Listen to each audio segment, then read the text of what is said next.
Hello dear students, radius classes 247 में आप सबका बहुत बहुत स्वागत है। और आज के इस वीडियो में बच्चे हम लोग क्या पढ़ने वाले हैं, तो मैटर इन आवर सराउंडिंग जो कि क्लास 9 का है, उसका आज हम लोग पढ़ने वाले हैं डे 4। ठीक है, तो इसमें हम लोग पहले देखेंगे कि रिकैप में, यानी कि इसके पिछले वीडियो में क्या हम लोग पढ़े थे उसको रिकैप करेंगे। देन आफ्टर हम लोग क्या करेंगे, शुरू कर देंगे आज का टॉपिक। तो चलिए देर न करते हुए बच्चे शुरू करते हैं। देखिए यहाँ पे आज है डे 4, यानी कि चौथा दिन हम लोग फोर्थ लेक्चर करने वाले हैं, चौथा दिन है। तो हम लोग क्या पढ़े थे, रिकैप की बात करते हैं, यानी कि पिछले जो क्लास था उसमें क्या पढ़े थे तो उसको बात करते हैं। यहाँ पे देखिए characteristics of particles of matters, यानी कि जो मैटर होता है उसके जो पार्टिकल्स होते हैं, यानी कि जो भी मैटर होता है वो पार्टिकल से बना होता है, और उस मैटर के जो पार्टिकल्स हैं उसका क्या क्या गुण है, क्या क्या कैरेक्टरिस्टिक है, उसकी बात हम लोग किए थे।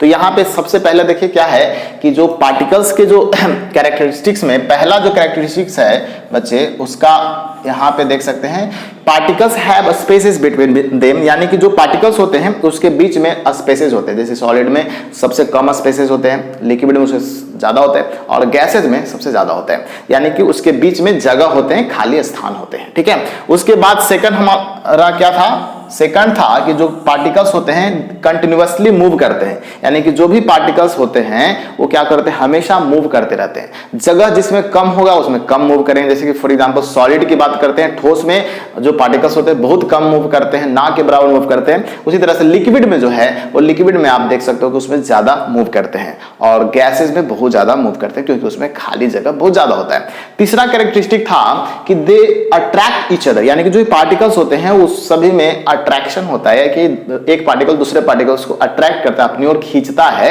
आकर्षण होता है उसके अंदर। ठीक है, तो यहाँ पे वही बात फिर से है कि जो सबसे ज्यादा जो अट्रैक्शन होगा वो होगा आपका सॉलिड में, उसके बाद होगा लिक्विड में, और उसके बाद होगा गैस में। यानी कि ये आपका अट्रैक्शन जो है वो आपका इस प्रकार से सॉलिड, लिक्विड और गैस में विद्यमान है। ठीक है, तो ये उम्मीद है कि ये आपको पिछले वीडियो अगर नहीं देखे हो तो उसे आप देख लीजिएगा, ताकि और अच्छे से डिटेल में मैंने इसका एक्सप्लेनेशन किया है तो समझ में आ जाएगा आपको।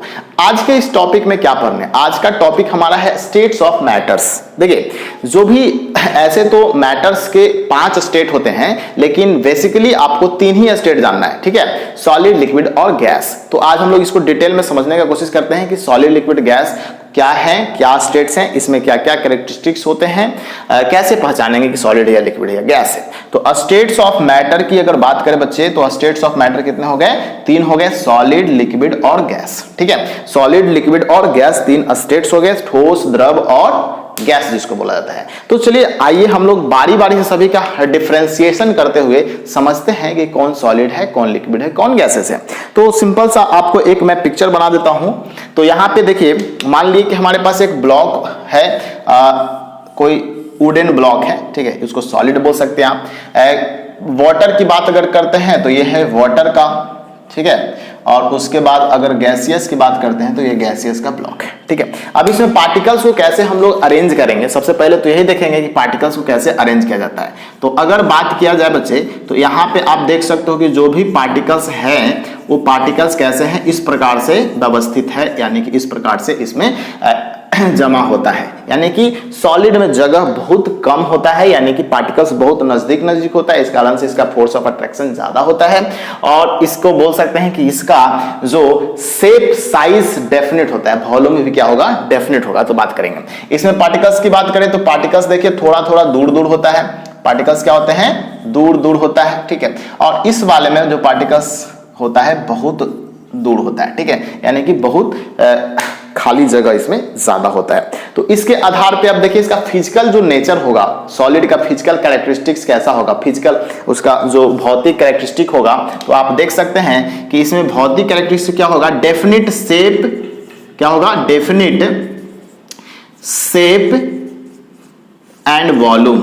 ठीक है, डेफिनिट शेप एंड वॉल्यूम होगा। ठीक है, इस वाले में क्या बात करते हैं, इसमें जो वॉल्यूम होगा वो सेम होगा, लेकिन शेप इसका डेफिनेट नहीं होगा। क्यों? क्योंकि अगर जिस चीज में इसको अगर आप डाल दोगे, जिस बर्तन में भी डाल दोगे, जिस कंटेनर में भी डाल दोगे, उसका शेप ले लेता है। ग्लास में डालोगे तो ग्लास का शेप ले लेता है, प्याला में डालोगे तो प्याले का शेप ले लेता है। इस कारण से इसमें बोल सकते हैं कि इसमें क्या होता है, डेफिनेट शेप तो नहीं होगा, इनडेफिनेट शेप, डेफिनेट शेप होगा, बट डेफिनेट वॉल्यूम होगा। क्या होगा?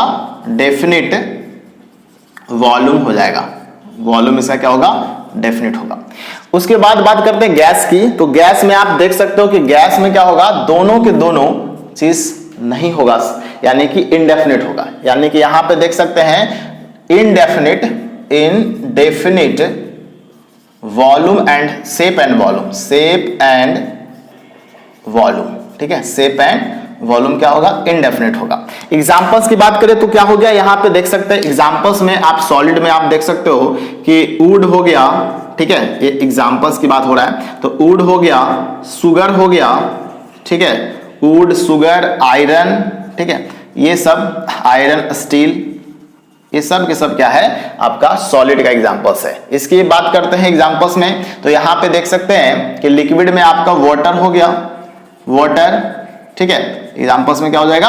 वाटर, ठीक है, हनी, ठीक है, मिल्क, ये सब आपका एग्जांपल्स यहां पे हो सकता है। गैस की बात करते हैं तो गैस में आपका O2 oxygen, CO2 carbon dioxide, ठीक है, नाइट्रोजन N2, ये सब के सब क्या हो जाते हैं? एग्जांपल्स होते हैं गैसेस का। बात करते हैं इसमें और भी चीज, जैसे फोर्स ऑफ अट्रैक्शन की बात करते हैं। तो यहाँ पे फोर्स ऑफ अट्रैक्शन जो होगा इसके पार्टिकल्स के बीच में बहुत ज्यादा होगा, इसमें क्या होगा? कम होगा, इसमें थोड़ा और कम होगा। तो यहाँ पे अलग अलग चीज देख लेते हैं। फोर्स ऑफ अट्रैक्शन जो होगा, ये पहला हो गया, दूसरा हो गया और ये थर्ड हो गया। फिर उसके बाद फोर्थ में देख लेते हैं, फोर्स ऑफ अट्रैक्शन की बात करते हैं बच्चे। तो फोर्स ऑफ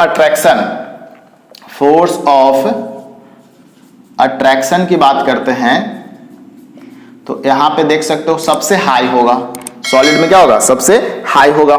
इस वाले में थोड़ा सा कम होगा, ठीक है, ये सबसे हाई, 3 एरो बना देते हैं आपको, ठीक है, यानी कि सबसे हाई इसमें फोर्स ऑफ अट्रैक्शन होगा। इस वाले में थोड़ा फोर्स ऑफ अट्रैक्शन कम होगा और इसमें बहुत कम होगा। फोर्स ऑफ अट्रैक्शन क्या होगा? बहुत कम होगा, एक तरह से बोल सकते हैं, ठीक है। तो यहाँ पे ये फोर्स ऑफ अट्रैक्शन की बात करते हैं। स्पेसेस बिटवीन देम, यहां पे आप देख सकते हो स्पेसेस बिटवीन देम, जो पार्टिकल्स के बीच में जो स्पेसेस हैं उसकी बात अगर करते हैं तो यहां पे स्पेसेस बिटवीन देम में स्पेसेस बिटवीन पार्टिकल्स बोल देते हैं, पार्टिकल्स, यानी कि पार्टिकल्स के बीच में स्पेसेस क्या है?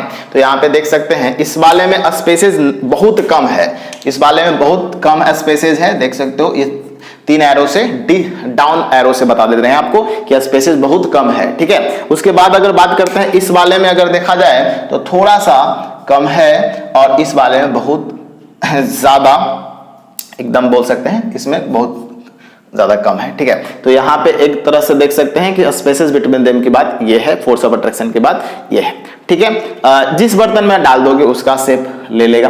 तो ये कुछ खास जो है सॉलिड, लिक्विड और गैस का पहचान है, ये कैसे हम लोग समझ सकते हैं कि सॉलिड, लिक्विड, गैस हो सकता है। अब एक चीज और जानना है क्या कि इसमें इंटर कन्वर्जन होता है। सॉलिड, लिक्विड और गैस में क्या होता है? इंटर कन्वर्जन होता है, वो भी हीट का होता है। तो हम लोग कल पढ़ेंगे इसके बाद वाले क्लास में कि कौन कौन से ऐसे फैक्टर्स है जो इसको इंटर कन्वर्जन करने में हेल्प करता है। यानी कि जो सॉलिड, लिक्विड, गैस, ये तीनों अवस्था में कोई भी चीज पाया जा सकता है। जैसे कि वाटर की बात करें तो वाटर तीनों अवस्था में पाया जाता है, सॉलिड, लिक्विड और गैस में। अगर यहाँ पे देख सकते हैं कि अगर देखो थोड़ा सा समझा ही देते हैं, सॉलिड की बात करते हैं, फिर उसके बाद है लिक्विड की बात करते हैं और उसके बाद है गैस की बात करते हैं। सॉलिड, लिक्विड, गैस की अगर बात करते हैं बच्चे तो यहाँ पे आप देख सकते हो कि अगर यहाँ पे टेम्परेचर की बात अगर होता है, टेम्परेचर की बात यहां से अगर हीट करते हैं तो यहाँ पे देखो हीट करने पर क्या हो जा रहा है? लिक्विड बन जा रहा है। इसको और हीट कर दे रहे हैं तो गैस बन जा रहा है। क्या बन जा रहा है? गैस बन जा रहा है। तो इस तरह के एरो के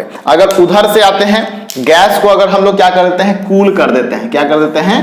कूल कर देते हैं तो ये लिक्विड बन जाता है। लिक्विड को और कूल कर देते हैं तो ये बन जाता है आपका सॉलिड। यानी कि टेम्परेचर बढ़ाने से ये इंटर कन्वर्जन होता है। किसका होता है? इंटर कन्वर्जन होता है। तो ये था आज का टॉपिक कि सॉलिड, लिक्विड और गैस यानी कि 3 स्टेट्स क्या क्या होते हैं और कौन कौन से ऐसे चीज उसमें कैरेक्टरिस्टिक्स है जो डिफाइन करता है कि कौन चीज सॉलिड है, कौन चीज लिक्विड है और कौन चीज गैसेस है। उम्मीद है बच्चों आपको ये टॉपिक आज का बिल्कुल समझ में आ गया होगा। अगर कोई भी डाउट हो तो कमेंट बॉक्स में जरूर लिखिए और ऐसे ही मोर अमेजिंग वीडियोज के लिए do like, share and subscribe to our channel. मिलते हैं अगले एपिसोड में बच्चे, तब तक के लिए goodbye, take care, thanks lord, जय हिंद, वंदे मातरम।